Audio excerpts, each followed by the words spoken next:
ओम शांति। आज 20 नवंबर 2022 की मुरली में बाबा विशेष अपने आज्ञाकारी बच्चों को देख रहे हैं और जितना हम आज्ञाकारी बनते जाएंगे उतना ही सर्व शक्तियों के अधिकारी बनते जाएंगे।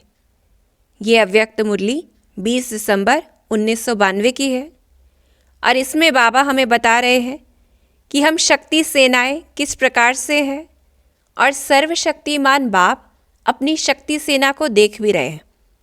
तो सबसे पहले कौन से हैं? जो सर्वशक्ति संपन्न है, जो सदा शक्ति स्वरूप है। अब सदा शक्ति स्वरूप है तो कैसे होंगे? हर कदम में, बाबा की हर आज्ञा में, हर समय जो भी बाबा ने आज्ञाएं दी हुई हैं उसके लिए क्या करने वाले? जी हाजिर प्रैक्टिकल स्वरूप में करने वाले। और जब हम जी हाजिर बाबा को करते हैं तो क्या होता है? सर्वशक्तिमान की अथॉरिटी से जब हम किसी भी शक्ति को ऑर्डर करते हैं तो वो ऑर्डर भी हमारे सामने या वो शक्ति भी हमारे सामने क्या करती है? जी हजूर करती है। तो कारण क्या रहा कि बाबा की हर श्रीमत का हर समय जो भी श्रीमत है उसको जी हजूर हाजिर करना।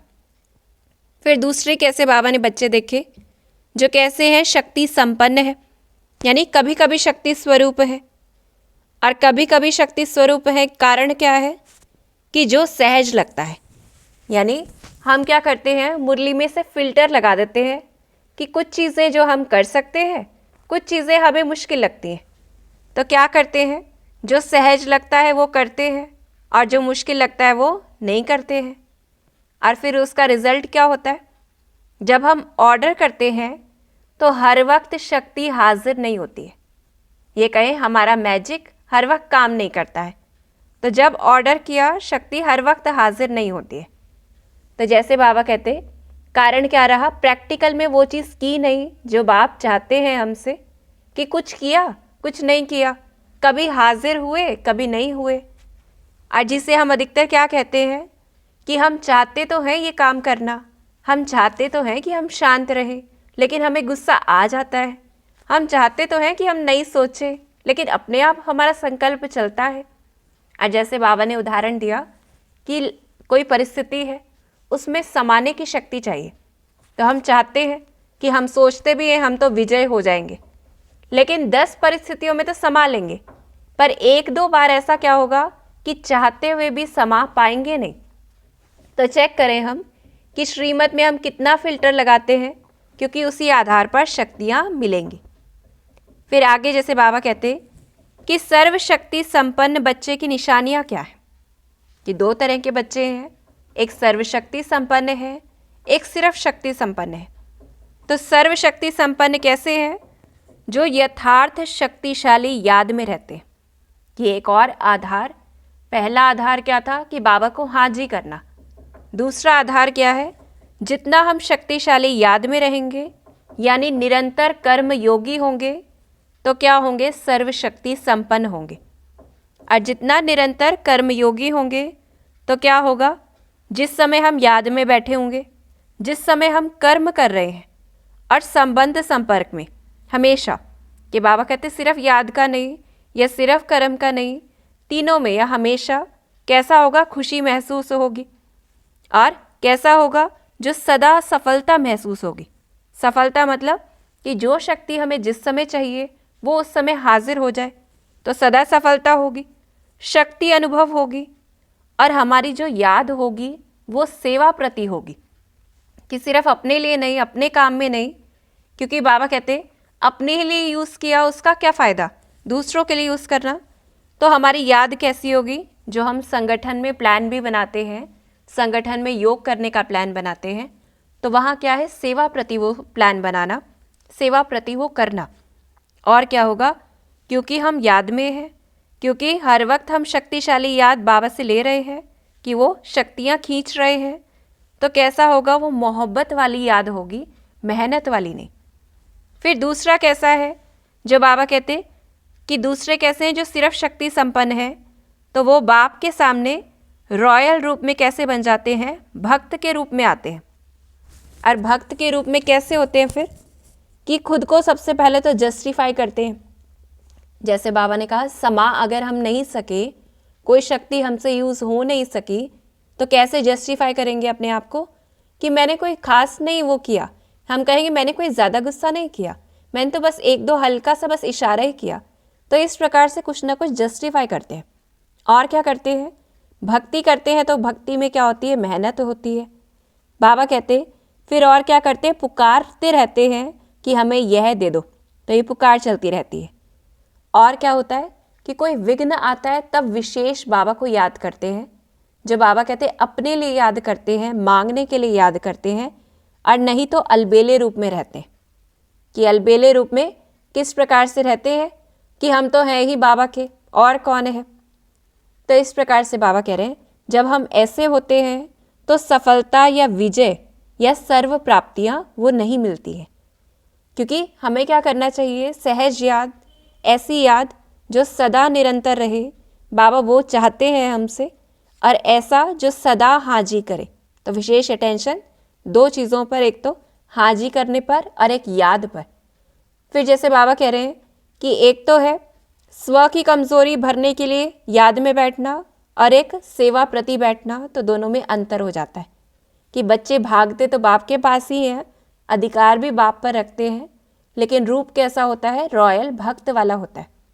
और अपनी शक्ति अगर अपने ही काम में ना आए तो उसे क्या कहेंगे कि जैसे हम कहें हम एक स्टूल अभी तो उठा सकते हैं, कल पता नहीं उठा सकेंगे कि नहीं। तो इस प्रकार से बाबा कह रहे हैं बाप को रहम आता है। फिर जैसे बाबा ने कहा तो क्या करना है कि कोई भी अब कहे कि मैं तो बहुत याद में रहता हूँ, तो कैसे चेकिंग करें। बाबा कहते हैं बाप का वर्षा तो बच्चों का वर्षा है ही, तो जितना हम याद करेंगे उतना सफलता। बाबा ने इस प्रत्यक्ष स्पष्ट कर दिया है कि याद का अर्थ ही क्या है, सफलता। अगर हम बाबा को रोज़ याद करते हैं, जब शांति चाहिए शांत महसूस नहीं कर रहे हैं, जब गुस्सा नहीं आना चाहिए गुस्सा आ जाता है, तो यानी हमारी याद सही नहीं है। क्योंकि यथार्थ याद का मतलब क्या है, सर्वशक्ति संपन्न और सदा शक्तिशाली शस्त्र। कि बाबा कहते शक्तियाँ जो सदा समय पर काम आए, कि जिस समय जहाँ पे जिस शक्ति की ज़रूरत हो वो आ जाए, तो तब कहेंगे यथार्थ याद। और कर्म योगी क्या कहेंगे, सिर्फ बैठने के टाइम वाले योगी नहीं, निरंतर कर्म करते। और बाबा कहते कर्म योगी कैसे हैं, जो कर्म के बिना जैसे नहीं रह सकते, ऐसे ही एक सेकंड भी, कि जैसे कर्म के बिना नहीं रह सकते, तो कर्म योगी कैसे हैं, जो कोई भी कर्म करते योग के बिना नहीं। तो इसलिए बाबा अटेंशन दिलाते मुख्य याद पर, कि याद कैसी हो, उसमें ही सफलता समाई हुई है। क्योंकि याद द्वारा ही हम बाबा से जो वर्षा है वो एक तरह से डाउनलोड कर लेते हैं। जितना बाबा से जुड़ते हैं उसकी शक्तियाँ हमारे पास आती जाती हैं। फिर जैसे बाबा ने कहा अब क्या करते हैं, शस्त्र का मतलब क्या है, सर्व शक्तियाँ हैं। तो शक्तिशाली या शस्त्रधारी या हम शक्ति सेना कब नहीं कहलाएंगे, अगर परिस्थिति रूपी दुश्मन आ जाए। हम कहते हैं ये परिस्थिति थी, ये ऐसा था, तो ये परिस्थिति क्या है, बाबा कहते हैं दुश्मन है ना।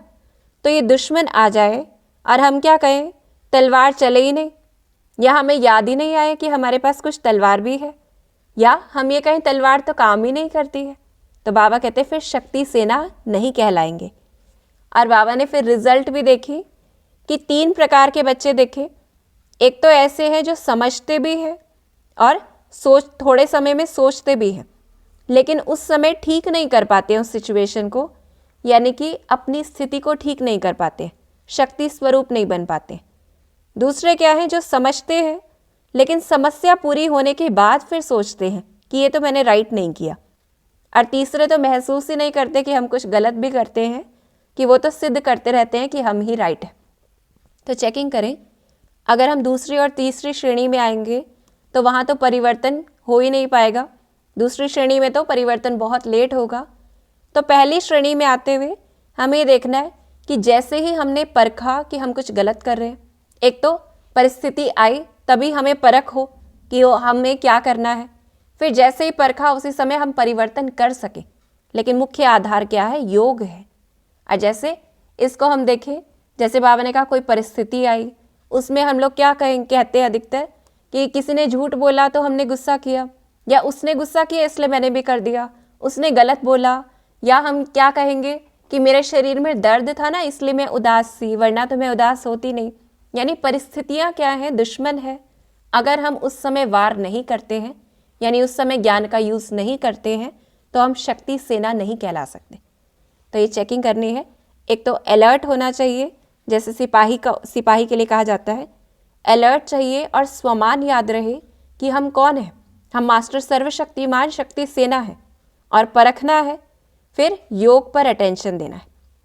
अब फिर बाबा कहते कि अब इसमें भी एक तो है जो बच्चे याद में रहते हैं, उसमें भी 2 प्रकार के हैं कि सफलता तो हो रही है, लेकिन एक तो है सदा और सहज सफलता, एक मेहनत वाली सफलता।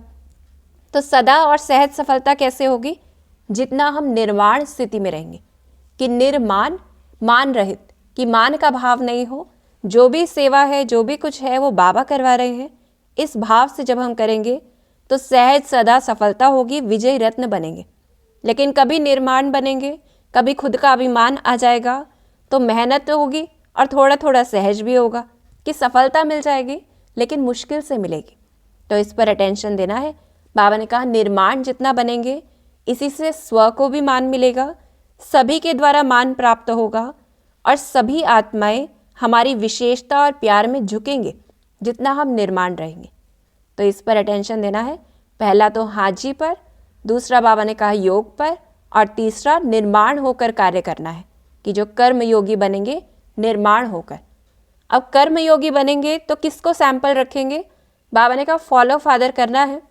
साधारण कर्म होते भी ऊंची स्थिति हो तो उसके लिए किसको सैंपल रखा? ब्रह्मा बाबा को। तो ऐसे बाबा कह रहे हैं कि क्या अनुभव हो, कि क्या प्रैक्टिस करनी है कि हम आत्माएं सदा संगम युगी है। और ये समय कौन सा है? पुरुषोत्तम संगम युग है। कि मैं आत्मा भी पुरुषोत्तम हूँ तो मेरा कर्तव्य भी सर्वश्रेष्ठ है। कि चाहे हम उठते हैं, खाते पीते, काम करते, कुछ भी हो, साधारण काम करते भी क्या हो? श्रेष्ठ स्मृति और श्रेष्ठ स्थिति। कि श्रेष्ठ स्थिति का आधार ही क्या है? श्रेष्ठ स्मृतियाँ जो बाबा हमें रोज़ देते हैं, तो वो स्मृतियाँ याद हो कर्म करते। फिर जैसे बाबा ने कहा हमारी जीवन कैसी है? हीरे तुल्य है, ये याद रहे। और हीरा कैसा होता है कि धूल में भी अपनी चमक छोड़ नहीं सकता है, दिखाएगा ही, चाहे वातावरण या संगठन कुछ भी हो। तो हम ये नहीं कह सकते कि हम हैं तो बहुत श्रेष्ठ, लेकिन वो दिखाई नहीं देता है, तो ऐसा नहीं होता है। बाबा कहते कि जो भी चीज़ हो वो चीज़ दिखेगी। तो कोई भी वातावरण, कोई भी परिस्थिति हो, हमें याद रखना है कि हम कौन हैं। फिर जैसे बाबा ने कहा कि गुप्त रूप में पांडवों ने राजाई नहीं की, सेवा की है। तो हमें भी क्या करना है? हम कौन है? गुप्त सेवाधारी है, पुरुषोत्तम है। और इसीलिए क्या कहते हैं भाई लोग, सभी क्या कहते हैं? हम गवर्नमेंट सर्वेंट हैं। तो ऐसे याद रखना है। बाबा ने कहा कहीं भी हो, कुछ भी कार्य करते हो, लेकिन याद रहे हम गुप्त सेवाधारी हैं, लेकिन साथ में पुरुषोत्तम भी है। फिर बाबा माताओं के ऊपर भी आते कि माताएं भी साधारण काम कर रही हो बेशक, चाहे खाना बना रही हैं, कपड़े धुलाई कर रही हैं, लेकिन स्थिति कैसी हो? साधारण नहीं हो, महान हो। और इसके लिए अटेंशन क्या चाहिए? कि जैसे दूसरे हैं वैसे हम नहीं हैं। ये विशेष अटेंशन चाहिए, क्योंकि जब हम बाहर दूसरों से घुल मिल जाते हैं तो जैसा दूसरे कर रहे होते हैं, कहीं ना कहीं हम भी वैसा करना शुरू कर देते हैं। क्योंकि सभी को क्या चाहिए? पब्लिक एक्सेप्टेंस चाहिए, दूसरों से एक्सेप्टेंस चाहिए, तो हम भी वैसा बनने की कोशिश करते हैं। लेकिन क्या अटेंशन रखना है? जैसे दूसरे हैं वैसे हम नहीं हैं, तो हमें वो नहीं करना है जो दूसरे कर रहे हैं। और हमारा चेहरा क्या है? दर्पण है, जो हमारी स्थिति का दर्पण है। बाबा कहते हैं श्रेष्ठ जीवन का प्रभाव दिखाई दे इस पर। फिर स्थिति कैसी हो? जो श्रेष्ठ हो। और श्रेष्ठ स्थिति ऑटोमेटिकली हमारी वो झलक दिखाएगी। अगर हमारी स्थिति श्रेष्ठ है तो चेहरे पर ऑटोमेटिक वो दिखाई देगी। तो क्या करना है? चलन से बाप का अनुभव जितना हम कराएंगे उतना हम बाप समान बनेंगे। और जितना बाप समान बनेंगे तो क्या होगा? हमारी मन की स्थिति बाबा से जुड़ जाएगी, कि जो बाबा की स्थिति वैसी हमारी। और फिर क्या होगा? परम धाम में भी हम बाबा के नज़दीक होंगे, राजधानी में ब्रह्मा बाप के नज़दीक होंगे। तो ऐसे सदा बाप के साथ होंगे जितना हमारी चलन बाप के जैसी होगी। तो इस पर अटेंशन देना है कि कर्म योगी तो बनना है, पर कर्म योगी कैसा? जैसा ब्रह्मा बाप बने, कि स्मृति से स्थिति जो है वो श्रेष्ठ बनती जाए। बाबा ने हमें प्रेरित भी किया पुरुषार्थ के लिए। बाबा कहते हैं मालिक के बालक हो, तो याद रखना है हम कौन है, मालिक के बालक हैं। तो समय आपका इंतज़ार कर रहा है कि ये मेरे मालिक मुझ समय को परिवर्तन करें। इसलिए बाबा कहते सर्व को संदेश देना है और समय को संपन्न बनाने का इंतज़ाम करना है फास्ट गति से, कि इंतज़ार नहीं करना है इतना समय रहता है, अब तो थोड़ा सा और समय है। तो बाबा कह रहे हैं हमें इंतज़ाम करना है, इंतज़ार नहीं करना है, गति चेक करनी है। अगर हम कहें हाँ हम पुरुषार्थ कर रहे हैं, इतना कर रहे हैं, बाबा कहते हैं ये तो ड्रामा के बंधन में वजह से बंधे हुए हैं कि थोड़ा थोड़ा कर रहे हैं। लेकिन हमें कैसा पुरुषार्थ करना है, तीव्र पुरुषार्थ। और ज्ञानी बच्चे कैसे होते हैं, जो पहले सोचे फिर करें, कि सोच समझकर, जो कहा जाता है सोच समझकर फिर कार्य करना। और बाबा कहते हैं हम कौन है, बहादुर बच्चे हैं। तो बहादुर कैसे होते हैं, जो छोटी सी चींटी रूपी माया से घबराने वाले नहीं, लेकिन चैलेंज करने वाले। और होशियार स्टूडेंट कभी पेपर से घबराते नहीं हैं, क्या करते हैं, आह्वान करते हैं कि जल्दी से पेपर हो और हम आगे बढ़ें। तो ऐसे बाबा हमें प्रेरित कर रहे हैं, क्योंकि कमज़ोर तो सोचते हैं डेट आगे बढ़े, हम कौन है, होशियार बच्चे हैं, बहादुर बच्चे हैं। तो इस प्रकार से बाबा कह रहे हैं निश्चय पक्का हो कि हम ही कल्प कल्प के विजयी हैं, हम ही हर बार बनेंगे। हम नहीं बनेंगे तो कौन बनेगा, तो ये पक्का रहे, हम नहीं बनेंगे तो कौन बनेगा। बाबा कहते आप ही विजयी बने थे, विजयी बने हो और विजयी बनेंगे। तो ये याद रहे, एक प्रकार से बाबा हमें वरदान दे रहे हैं कि हम ही विजयी बने थे, विजयी बने हैं और विजयी रहेंगे। तो सदा विजयी कैसे होते हैं, सदा खुश रहते हैं। और जो सदा खुश रहते हैं वो आधा कल्प के लिए बाबा कहते हैं रोना बंद हो जाता है। तो ऐसे हमें देखना है हम कौन है, कल्प कल्प की विजयी आत्मा है। फिर बाबा ने हमें अंत में वरदान भी दिया है और स्वमान दिया है कि सूक्ष्म देह अभिमान, जैसे कि अहंकार है, नशा है, रौब है, इसको भी हमें खत्म करना है। कि देह के संबंध से क्या नशा या क्या रौब रहता है, अपने संस्कारों का रहता कि मेरे संस्कार विशेष है, मेरी बुद्धि विशेष है, मेरे गुण विशेष है, या मुझ में कलाएँ विशेष है, कि मुझ में शक्तियाँ विशेष है। तो चेकिंग करनी है, ये सूक्ष्म देह अभिमान है। और जब तक ये रहेगा तब तक हम उस आकारी स्थिति यानी फरिश्ता रूप और निराकारी स्थिति तक पहुंच नहीं सकते। तो इसलिए बाबा ने कहा देह अभिमान के सूक्ष्म अंश का भी त्याग करना है, तो आकारी और फिर निराकारी बन पाएंगे। और बाबा ने हमें स्वमान दिया है कि मैं आत्मा समय पर सहयोगी बन पदम गुणा रिटर्न लेने वाली आत्मा हूँ। मैं आत्मा समय पर सहयोगी बन पदम गुणा रिटर्न लेने वाली आत्मा हूँ। तो हमें हर समय देखना है, जब भी ज़रूरत है तो हमें सहयोगी बनना है, तो क्या मिलेगा, पदम गुणा रिटर्न मिलेगा। तो आज की मुरली से हम विशेष होमवर्क क्या करेंगे, जो बाबा ने कहा सबसे पहले तो जी हाजिर हजूर करना है, फिर निर्माण चित्त होकर रहना है और अलर्ट रहना है कि सोचा समझा उसके बाद चेंज किया, चेक और चेंज। और जैसे कर्म योगी बनकर याद पर अटेंशन देना है, चाहे परिस्थिति जो भी हो। और बाबा ने कहा सर्व को संदेश देना है और समय को संपन्न बनाने का हमें इंतज़ाम करना है। और जैसे हम कर्म योगी हैं तो साधारण कर्म करते भी श्रेष्ठ स्मृति, श्रेष्ठ स्थिति हो। जो बाबा ने कहा हम तो कौन है, संगम युगी पुरुषोत्तम हीरा है, ये याद रहे। और देह अहंकार के सूक्ष्म अंश को भी त्यागना है और समय पर सहयोगी बनना है। तो इस प्रकार से हम कोई भी एक होमवर्क, 2 होमवर्क ले सकते हैं। और आज जैसे कि तीसरा रविवार है, अंतर्राष्ट्रीय योग दिवस है, तो हमें ये स्वमान लेना है सभी को, विशेष 6:30 से 7:30, कि मैं आत्मा मास्टर पतित पावनी हूँ। मुझ आत्मा के द्वारा पवित्रता की किरणें निकलकर सारे विश्व को पावन बना रही है। तो हम इस पे भी विशेष अभ्यास करेंगे, क्योंकि जब पूरी सृष्टि एक अभ्यास करेगी तो परिवर्तन बहुत सहज होगा। ओम शांति।